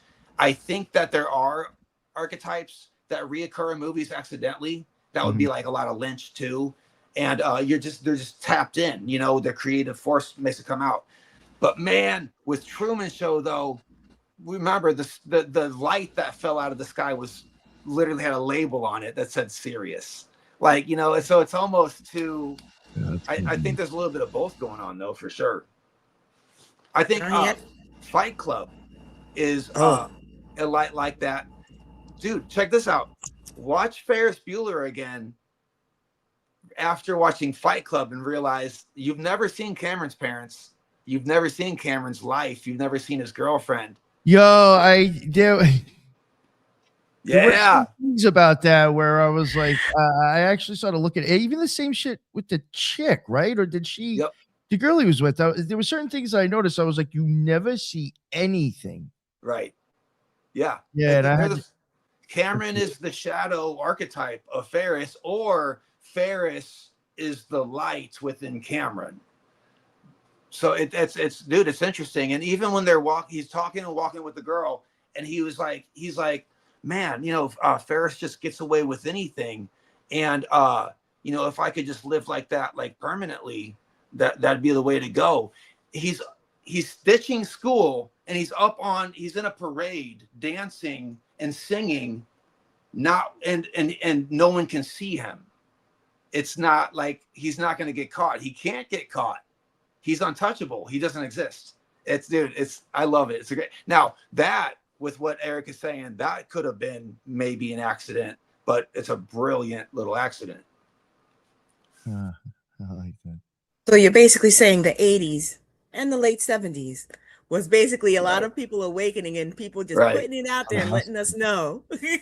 I think the last good movie was Jurassic Park, and I don't think there's any allegory in that one besides maybe a reptilian reference or something. I don't know, but no, if you want to put cloning into it and all that, that's a whole nother. Oh yeah, that's true. Little rabbit hole you could fall down into. Playing God and doing things for human amusement. So, They say you could find a little bit. So that would be it could be Gnostic too in a sense. Right. So that would, I think, certainly be an accidental symbolism. But I mean, again, when you're in that flow state, that's the kind of artwork that I think that is the best kind. Is they get into a flow state, and that's like that. My favorite musical artist is 21 Pilots. And don't be fooled by the singles. You know, they make pop songs for the radio, but you get the record, and there's all chemical treatises throughout them. And when you ask Tyler Joseph, who, you know, how do you write his songs? He goes, don't ask me. I walk in the studio and it falls out of me. You know, it's kind of like the flow state that it makes the best artwork. You know. That's a space. Jimmy Page said that about Stairway to Heaven when he wrote it at Crowley's house. Really? Yeah, he said it just like fucking flowed right out of him. Yeah. In the end of Stairway to Heaven, and I use it in the soundtrack of Friday's video coming out. The melody that goes boo, boo, boo, boo, that is an ancient like chant, Celtic chant. Yeah. It's a death chant, and so I found that out actually from a meme or something, dude. Recently I came across that. I was like, holy shit. On the soundtrack of the Moon video coming out Friday. Throughout it, I put the. You did it yourself, right? Oh yeah. Nice. So, and that's the theme in Frozen too, right? And Frozen, that's what I saw on the thing. That goes to show you how far-reaching some of these occult themes are, even into like Disney movies and stuff. Which there's something evil going on over there at Disney. Yeah. Holy shit! Which I don't even have to. You guys already know what I'm talking about. But yeah. To bring it back to the moon, though, sure. we were talking about how reflective it is. I'm sorry, hold on. How reflective, you know, how it's supposed to be projecting onto us. What do you think about, because a lot of these movies, occurrences, thought frames, taking away social media, it's shown back then because social media wasn't popular back then. That is almost like a universal thought process that happens to everybody almost simultaneously. Yeah. But it shows in the artwork. So do you think the moon also is connecting us in a collective mind, a way of thinking? Like we're all connected to a central form and it's all coming down here on Earth? I hope I explained that correctly. No, that's perfect. I love the question because there's two ways to answer it, I think. And by the way, anything I answer is just going to be speculation, you know, but it's just like anything else. But I don't think we have a choice because we all have the same biology and we all have the same, we're all sharing the same air and water. And with small differences in attributes, we're basically all the same thing. If you zoom out, we're a mold on a rock. You know, I don't mean that in a degrading way, but if you zoom out far enough, people move in mass. So why would the psyche of people be any different? That's why mass hysteria, I think, is such a problem. And we've seen a little bit of that recently. But with the social media thing, I think they see how easy easily that can be set on fire and they take advantage of it for sure. But then at the same time, there's huge movements right now against data centers, and people are coming together to there's like Bulgaria or something like that. I forgot, I get the country wrong, but they just overthrew their government, and they did it overnight, and everybody went to work the next day. And they're quickly now realizing that they didn't need it in the first place. We think that if the government goes away, that everything's shut down. Well, remember, every time ever that the government's been shut down recently, everybody goes to work. It has not been necessary, but I digress. But people thinking in herds can be bad. And I think biologically the moon has a lot to do with that. Certainly does. And then our psyche is, I would say like a reflection of our biology, if we can't, get past it or transcend it, But the very fact of the matter is that everything eats. And that's kind of the idea in this Gnostic thing, is like the world is beautiful. Mountains and sunsets and flowers, Fibonacci sequence and bees and there's beauty. There's a lot of beauty, obviously, but it's all in the food chain. Whereas in the pleroma, everything's running parallel and there's no end. It's everything's eternal and Ouroboros or whatever. But here on Earth, the most beautiful thing that there is still in the food chain. You could be the most guiltless vegan on Earth, but you still have to rip something out of the ground, out of its home, and chew it and kill it and death. So that no matter what, it's always, we're in the food chain. And that's where it gets a little bit where you can't ignore the darkness, because love and light this, love and light that's great. And I do believe in optimism, but we can decide if that food chain, the death, the inevitable part of what ends everything in this world of things temporary, is a bad thing or a good thing. Because you can think about it as an end if you want to, or you can think about it as passing the torch to something, greater than yourself. And if the herd, herd's the wrong word. If the masses, if the whatever came like to that, like acceptance of everything is temporary, then we could all move simultaneously in that direction. All of a sudden, like, we're not a Cancer anymore. We're more of a floral something or whatever. We know that we're going to die, but we sacrifice. What's that quote?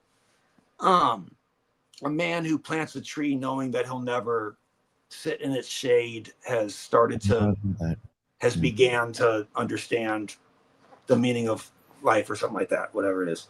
I think that, it's something like that. And that would be the idea. Able to taste the fruit of the tree will have a bear. You won't even be around for that. Yeah. Yeah. I've heard of different things to that. Yeah. So we got to break off of being individual that will end and realize that it's a collective thing. And we are programmed to think that a herd mentality gets rapidly out of control like a fire.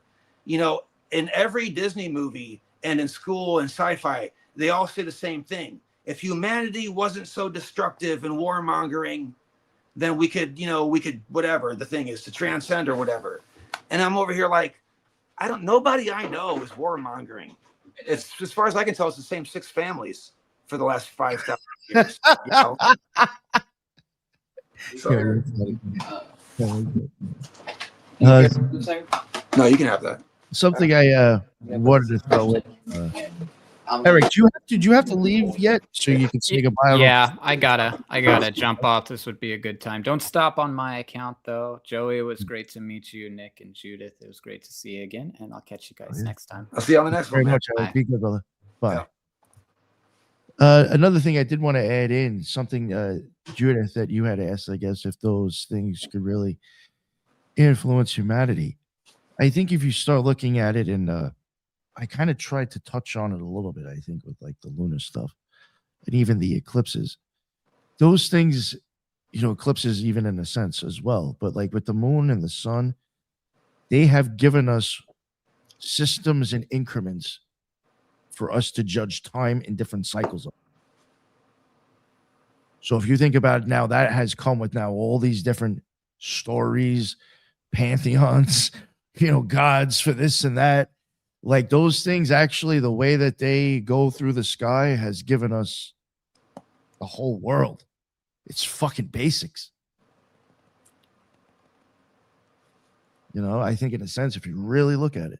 And again, like the light coming off of the moon, depending on what phase the moon is in, that gets its own story, its own cycles. That's how it even determines the cycle. It's by the new moon, the full moon. And then the light coming off the sun is what's giving us energy and growth and all that. Like if you take those two things and the fact that light is coming off of them, you get the whole time structure that we're in and the beliefs of how we exist. Yeah. So it's definitely influenced humanity. The Druids would, but they would draw, the guys who made Stonehenge and tracked eclipses would draw the crescent moon on their hands. And whenever the new moon came through, they would be like, you see, it's under no obligation to be the same as it was 5 minutes ago. And neither is our entire world. Like you get months from the moon, but you get seasons from the sun, all these different types of interlaying cycles from both of those planets. Then all the stories that come with that, with them trying to understand it in the past. Right. So it's given us everything that we live on today. Well, it's like we're in that bubble. If you really think about that shit. Yeah. I think everything comes from the zodiac, dude. Like all of the esoteric comes from the zodiac. So it's no wonder they try to taint astrology with horoscopes and Sylvia Browns and, that kind of stuff. Yeah. Dude. They're trying to psych us out from ascending and going through the moon to ascend to our next plane. Sorry. Yeah. No, I think that's the idea. They want us to be like cattle, and they even have a word for that. But see, but that's what I wanted to tell you. You said you didn't want to use the term herd mentality. I was like, actually, that's a perfect one. Yeah, it works. Maybe flock. No, damn it, they took that word too. Yeah. What are we doing? Yeah. It is. Flock is accepted though. Yeah. That's interesting. Was there do you want a quick batshit crazy one schizo post thing real quick before we go? Yeah. So do you remember my video called Ringmakers of Saturn? No hate. Yes. All right. I remember that book from back in the day, man. There's some wild pictures in there. Yeah. So I was obsessed with this, Ringmakers of Saturn. Norman Bergen worked for NASA, and he stole these pictures of Saturn where there's ring termination, and still no one's ever figured out how it could possibly be that these rings are, sometimes when you go up to Saturn, the rings are incomplete. And then they watched these rods, gigantic rods in space, go through and seed the rings of Saturn. And they completed the rings, and the rings would be different next time. And there's tons of pictures of them. He stole as many as he could, but I break them all down in Ringmakers of Saturn. I didn't get it. That was a long episode, so I didn't get a chance to cover everything. He also they don't know what those rods are. I remember seeing that years ago, but and it quietly disappeared. Yeah, it goes away pretty quick. And the book came out of being published and everything, and now it becomes like a rare thing or whatever. But along with stealing photographs of Saturn, he also stole pictures of the backside of the moon that we can't see. And it's fucking crazy, dude. So NASA blurs all photos of the moon on the backside.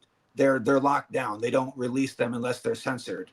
And Norman has pictures of the back of the moon and then recreates them in such a way to show that there's a different version of it. It's really strange. And he mapped out all of these particular symmetrical craters going around this main hole in the moon that's on the back side, and came to a conclusion that those rods, those electromagnetic vehicles that are harvesting or planting the rings of Saturn, they come to the moon every so often and they refill it. Now, this is where it comes right off the hinges. But that's the thing about Norman, is he was not a TikTok sensation or whatever. He was a NASA scientist who quit because he was finding stuff that they would not allow. This is obviously a recreation. I mean, You know what that fuels, right? Do you know what theory that? Something about it, yeah. So he mapped it out, and again, that is what makes it so weird, that the moon that it never turns from us. And I invite anybody to stop and think about that for a second. If you take a top and you spin it, it's going to have warbles and wobbles. You can have a perfectly flat surface and spin it absolutely perfectly, but due to the law of entropy, eventually that top will wobble and start to weird. It's unpredictable. And entropy is for the moon to not ever even turn from one side. They put a word on it, a term. They give it a term. They call it tidal locking. And then by having a name, it creates a sensation of normalcy, and it ain't normal. But with what Norman talks about with electromagnetic vehicles in the back of the moon, it starts to get a little wacky, and I think it's worth exploring. It's definitely interesting stuff. I mean, I remember coming across that book. Oh God, probably back in 2011 or 12. Yeah. Oh, it's a classic. Yeah. Oh yeah. I remember back then. I don't think it was like popular enough for people to start, I guess, reprinting, or they're taking advantage. I don't know what it was, but if you found like an actual copy of that online to buy, it was like thousands of dollars because it was so fucking rare. I got lucky. Yeah. I found one at half price books. Yeah. Yeah. Oh, nice. I was gonna ask, is it still in print? Because I was like, how did he get away with getting that published? Right. What year was it published? Book, actually. What? It's a very rare book. Man. But nevertheless, people made scans of it and put those online, and then even on my video, I do full screen, showing like what's going on or whatever. So I think at a certain point, they realized that pushing it down only creates more controversy, martyrism, and they stopped. I mean, David Icke got his YouTube channel back because they realized that the most they could do to give him credibility would be to silence him, because his fan base exploded when they deplatformed him, and that it speaks volumes, Yeah, no, for sure. I remember that. I remember when that shit came down. Yeah, I used to watch David Icke. I wouldn't say religiously, but I did watch his stuff oftenly back then. Yeah. I like some of his work, actually. He's one of the OG. Didn't care what anybody thinks. I think. Yeah. Right. I agree with that. I think, like I was saying in the group text before, I think he says a lot more than people realize. I think he peppers into Gnosticism. For people who are into the occult, they totally see what the fuck he's saying. He was late to Gnosticism, and that's what's fascinating. All of his core theories were in place already before he found Gnosticism, and then he was like, oh, dude, this is, he gives a talk about it where I forgot, I think it's on YouTube. It's called like Saturn Moon Matrix something or another. That's a great series. I gotta say, throughout this entire chat, I said a lot of different stuff than Ike did. But to be clear, he is the father of the Moon Matrix entire lore, But he's like, I've been putting these books out. These books, he's like, this date right now, as I'm giving this talk, my books are out, and I just learned about Gnosticism a month ago, and check this out.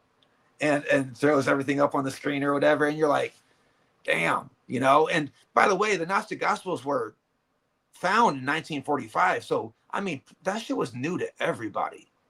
Yeah, I often had wondered, just even other things that they've come across in the Middle East. I even wonder, like, how if certain orders, like even the OTO and the Golden Dawn, if the people who started them would have been around longer, would things maybe a little different because they would have had more stuff to incorporate or with different ways of looking at things. Right. I wish that Manly P. Hall and Carl Jung and Rudolf Steiner. Yeah, right. Imagine if those guys were around until like the 60s or 70s. Right. A lot of quantum physicists went to Carl Jung to as a consultant, and that's a whole thing. I've been meaning to touch on it, but there's entire stories about quantum physicists getting the results and going, we can't handle this, and went straight to Jung. It's wild. That is interesting. The guy who discovered the 1/1, it's called the fine structure constant, 1/130. It's 1/137, which is the ratio of light to electromagnetism that you need for matter to come into existence from nothingness, from subatomic particles, right? It's a very specific number.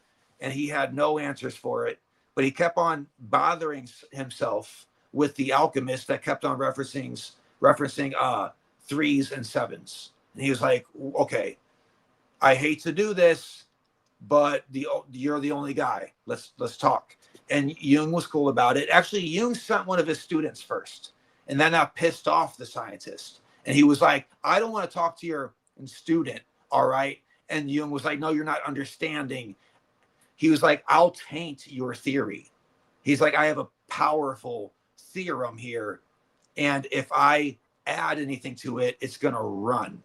And he didn't understand, but he caught on to it. He's like, that's why I'm sending my student, and then we'll talk to my student, and I won't taint your theory, and you won't taint mine, and then we'll meet. That's a whole story that don't matter. But I'm dying now because I can't remember the quantum physicist's name, but he was the guy who famously said, when I die, the first question I'll have will be why the fine structure constant, and it's probably going to be the devil. That was the whole quote.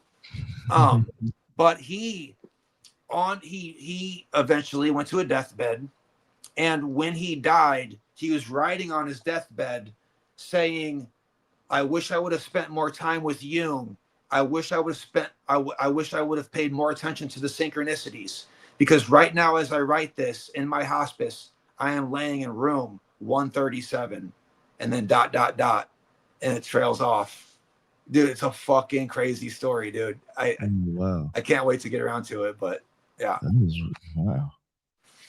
It's crazy. Nice. Cool. Judith, did you have anything that you wanted to ask or add? No, I actually, off of that story, I my only question is, was he calm or was he freaking out at that point? I think he did so much freaking out during his life as a quantum physicist that even freaking out then in that moment was a calm. Yeah. You know, there's like a mysterious type of, okay, you know what? Whatever. You know, I didn't figure it out in my life, but, you know, here you go. Very nice. Thank you very much, dude. That was a lot of shit in this one actual episode. I'll tell you the truth. We covered most of it. Now no one's gonna watch my episode. Shit, I'm sorry. Is this live? Yes. Yeah. He's like, damn it. No, I'm sure you talked about a lot more other stuff too. Yeah, I'll go into details and charts and graphs and stuff on the episodes. See, there you go. That's what's up. Nice. Yeah, man. You could probably pull like 3 separate topics just out of this one discussion. If you're that's my struggle. That's why the episodes are 2 hours, an hour and a half, hour 40, something like that. Now people are like, "What's taking so long?" I'm like, dude. Yo, that takes that. Listen, even from my own experience, It takes a while. I'm even starting to knock my shows down to an hour just so I can try to get them out a little bit faster. Right. And I do think to an extent, though, when you're getting hit with, like, especially when you're doing solo work, that's a lot of information being actually relayed in a short amount of time. Right. You know, so like if you get hit with an hour and a half, like that's a lot to hear. So, you know, maybe trim it down. It's a little bit easier for the listeners. But yeah, I know what you're saying, though. That's a lot of work to do those solo shows. I don't think people realize like all the editing behind it. There's a lot of editing with your video. Oh fuck, man. Right. But also, which by the way, I'm getting Adobe and I'm moving. We'll talk about it, but it's gonna be neater soon. More matured, I think. But one of my biggest problems is that I'll write my script and I'll finish it, and then Anthony is like, I'm available to record on Wednesday, and I'll be like, great, I'm gonna put the script away and not touch it anymore, and then something occurs and I'm like, I gotta add it to the script, and then it just keeps growing or whatever. What's up, dude? I want to show you something from my fish. What are you showing? What are you doing? Let me see. This thing, it's a breeding holder that Okay. you can put in a fish tank. We're breeding fish. Yeah. Oh wow, okay. Nice. What kind of fish? Put normal Petco or pet like from companies, because they're always like have diseases from being and stuff. Isolate them. Yeah, and then you can put them in this. They get through everything. They start breeding. Right. You can start giving your fish to them. Yeah. So if you get fish and you're breeding fish, and some of them have the ick, which is actually the term for it, right? Yeah. Yeah. It's white dot. White dots on their fins. You'd have to put them aside so they won't taint the other ones. Oh yeah, that makes sense. That's not right. They'll put them in quarantine. Right. In quarantine, right. Say, they always have like types of diseases. Right. Which is bad for the Oscar. Right. Before they can be introduced to their new environment, they have to have time isolated first. I want them to breathe a whole lot. Right. What if that's the point of the universe we have, is the quarantine until we don't have I've heard ideas about that. Ask Hog Waterhouse downstairs. I have to wash this container before. Right on, man. A petri dish. That's all this is.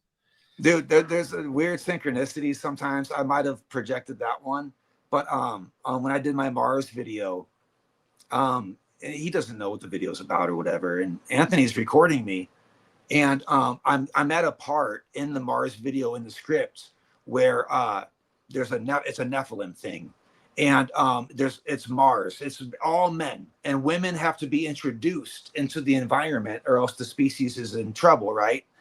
My son comes inside with a bucket of water on this side, is whatever. He's like, Dad, we're in trouble. The creek outside, it's all male crawdads, and we're gonna need to maybe order some female to be able to keep them going, or else they're gonna be really low this coming summer. And Anthony's like, what the fuck? First of all, he's like weirded out because he got a bucket of crawdads from the creek or whatever, but it fit it perfectly into it. It's weird. Yeah. Yeah, I like the synchronicity. All right, tell your buddy Ethan Indigo Smith that I love his book, and I was going to quote from it a bunch today, but I didn't because I'm mad. Makes it. Yeah, it makes up. Yes, I like that. It was funny. I even noticed it behind you and then totally forgot. But yeah, I like how you have it behind you, man. Thanks. I think it's good work, and the way he did it is cool. Like the cover is the back. That's neat. That is cool. That's fucking cool, man. Yeah, he's really good. I do like his stuff. Yeah, I have a couple of his books. I think he's a good writer. Tell him to fuck off. It's over. We're over now, dude. What once was love is smithereens now. Okay.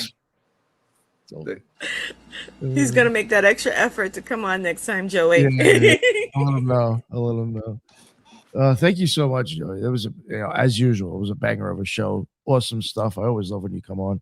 So many things that you touched on that I've thought myself and gone down rabbit holes thinking about. So who knows, man? There might be something to all of that, right? Absolutely. Before we wrap it up, Judith, let everybody know what's up with you, where they can find all your amazing work. First, thank you, Cardinal, for having me on. course. Thank you, Joey. It's a pleasure meeting you.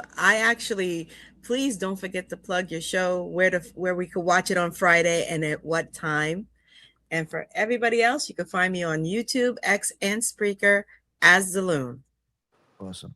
Thank you so much for joining, Judith. Always. I like that name, especially suiting for today with the loon. You know, we forgot to talk about the archetype of the lunatic, which is affected by the moon. Not that you are, but a synchronicity nonetheless. We're all a little Did you look loony. into that and realize that there has been studies on that to show that that's a lot of that stuff isn't actually real?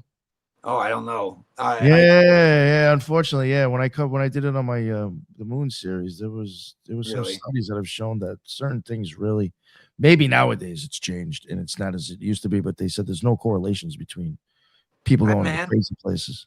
What about werewolves? Come on, let's explain that, dog. Werewolves. All right. Oh, but thank you again, man. Yeah, please. Did you mention Friday when it's coming out?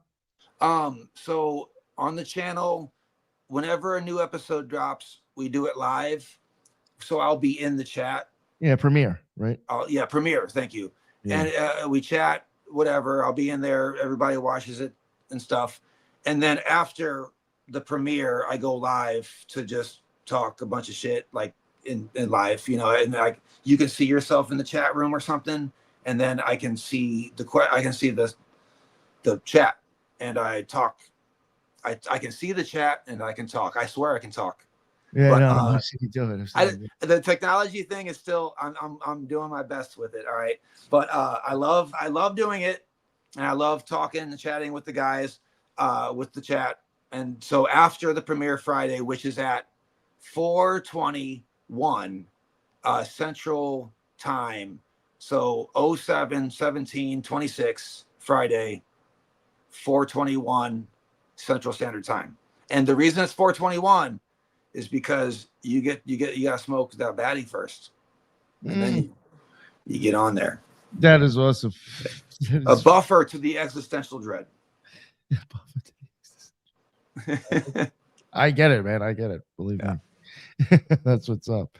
Thank you so much again. Everybody, thank you in the chat. That's what's up. That's where we go live. And yeah, until the next one, everybody be well. See you, man. Thanks.